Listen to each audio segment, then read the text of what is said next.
বা নিরাপত্তা সম্পর্কিত বিষয়টি আপনারা ভাবলেন কি করে? আপনাদের কি আক্কেল জ্ঞান নাই? মনে হয় আপনার যে আক্কেল জ্ঞানের কোনো সমস্যা আছে এরকম কাজ করাতে? না, আমি ওইভাবে বলি না, কারণ সালাউদ্দিন ভাই দীর্ঘদিনের ভেটারেন রাজনীতিবিদ। তিনি তার ছিলেন একজন ডাক্তার, এমপি ছিলেন, তার মেয়ে শ্বশুরের আত্মীয়, এরকম নানান আত্মীয় স্বজন দিয়ে দেশ শাসন হয়েছে। এটা কি ভালো কথা? এটা তো নিশ্চয়ই ভালো কথা না। তার মানে যদি এটা খারাপ কথা হয়ে থাকে, তাহলে এটাও একই রকম একটা কাজ। দ্বিতীয় হচ্ছে, সামিটের কিন্তু বিদেশি নাগরিকত্ব, উনি সিঙ্গাপুরের নাগরিকত্ব নিয়ে সেখানে কোম্পানি বানিয়ে সেইখানকার প্রথম আহ সারির ধনীতে পরিণত হয়েছে। এবং এসালনের কিন্তু সিঙ্গাপুরে বাড়ি ঘর আছে, বিভিন্ন জায়গাতে, মালয়েশিয়াতে বাড়ি ঘর আছে। ক্যানেলি লজিস্টিক্স নামে একটি কোম্পানি বানিয়ে তিনি বিভিন্ন জায়গাতে, যে শ্যাডো কোম্পানি, অফশোর কোম্পানি, এগুলা বানিয়ে টাকা পয়সা দিয়ে বিভিন্ন জায়গাতে তিনি ঘরবাড়ি কিনেছেন, সম্পত্তি কিনেছেন। এগুলো কিন্তু রিপোর্ট হয়েছে। আওয়ামী লীগ সরকার থাকার সময় কোনো বিচার হয়, তো সেগুলো তো নিশ্চয়ই খারাপ কাজ ছিল। এবং এই যে বৈদেশিক নাগরিক হলে যেটা হয়, বাংলাদেশের টাকা নিয়ে সিঙ্গাপুরে গিয়ে সিঙ্গাপুরের প্রধান ধনীতে পরিণত হওয়া যায়। করোনার সময় সিঙ্গাপুরের অত্যন্ত বড় অবদান রাখার জন্য পুরস্কারও পাওয়া যায়। করোনার সময় সামিট কিন্তু আমাদের এখানে কি অবদান রেখেছে আমরা জানি না।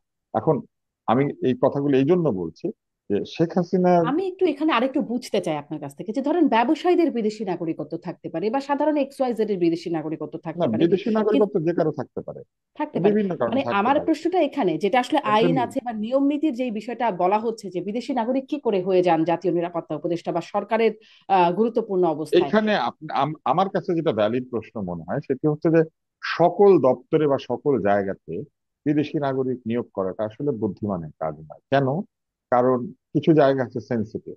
যেমন ধরেন, আপনি ধর্ম মন্ত্রণালয়ে একজন ভারতীয়কে নিয়োগ দিলেন মনে করেন, কিংবা ধর্ম মন্ত্রণালয়ে একজন এমন কাউকে নিয়োগ দিলেন, উনি মুসলিম হতে পারেন বা অন্য যে কোনো ধর্মের হতে পারেন, ধর্ম মন্ত্রণালয়ে নিয়োগ পেলেন। আমরা কি এটা খুব একটা ভালো কিছু মনে করবো? করবো না। এটা খুব সেন্সিটিভ একটা মন্ত্রণালয়, বাংলাদেশের সংখ্যাগরিষ্ঠ মানুষ যেহেতু মুসলিম। তো দেখেন, যদিও ওই মন্ত্রণালয়টার টাকা পয়সা কম কিংবা ক্ষমতা কম, কিন্তু এই মন্ত্রণালয়ের অনেক গুরুত্ব আছে, ধর্ম মন্ত্রণালয়। সেরকম পররাষ্ট্র মন্ত্রণালয়, সেখানে কি একজন দ্বৈত নাগরিককে আমাদের নিয়োগ দেওয়া উচিত? উচিত নয়, এটা সেন্সিটিভ মন্ত্রণালয়। অর্থ মন্ত্রণালয়, সেখানে কি দ্বৈত নাগরিক নিয়োগ দেওয়া উচিত? উচিত না। ওরকম প্রতিরক্ষা মন্ত্রণালয়, যেখানে প্রতিরক্ষা মন্ত্রী নিজে প্রধানমন্ত্রী। আমার ধারণা যে এখনো প্রতিরক্ষার যে পোর্টফোলিওটা, সেটা আগের নিয়ম অনুযায়ী প্রধান উপদেষ্টার কাছে আছে নির্ঘাত। তো সেইখানে আমার কাছে মনে হয় যে এটা একটু চিন্তা ভাবনা করে করা উচিত, এই কারণে যে কাজটা ভালো না মন্দ তার চাইতে বলো একটা বড় ব্যাপার হচ্ছে পারসেপশন। মানুষের পারসেপশনের মধ্যে এই বিষয়টা এইভাবে কাজ করে যে নিরাপত্তা, পররাষ্ট্র, অর্থ, ধর্ম, এই বিষয়গুলি আসলে খুবই অনেক দিন ধরে আমরা চিনি, আমাদের দেশেই থাকে, বাড়িঘর আমাদের এখানে, আত্মীয় স্বজন, বন্ধু বান্ধব, ছেলে মেয়ে বাংলাদেশে পড়াশোনা করে বা বাংলাদেশেই তাদের খুঁটি আছে। এমন লোকজন থাকলে আমরা একটু বেশি আস্থা অনুভব করি। যদি এমন লোক থাকে যিনি যে কোনো সময় প্লেনে চড়ে তার নিজের দেশে ফেরত চলে যেতে পারেন, তাহলে আমাদের মধ্যে এক ধরনের একটা শঙ্কা কাজ করে, এক ধরনের পারসেপশন আমাদের হয় এরকম, যে তাকে তো আমরা বিপদের সময় কাছে পাবো না, বা কোন একটা জটিলতা তৈরি করে যদি চলে যান, তাহলে তো আমরা তাদেরকে কোনো জবাবদিহি তাদের কাছ থেকে চাইতে পারবো না। এরকম একটা পারসেপশন কিন্তু আসলে কাজ করে। আমার কাছে মনে হচ্ছে যে এটা আক্কেলের বিষয় না, এটা পলিটিক্যাল এক এক ধরনের ইনকারেক্টনেস, পলিটিক্যাল মানে ভুল।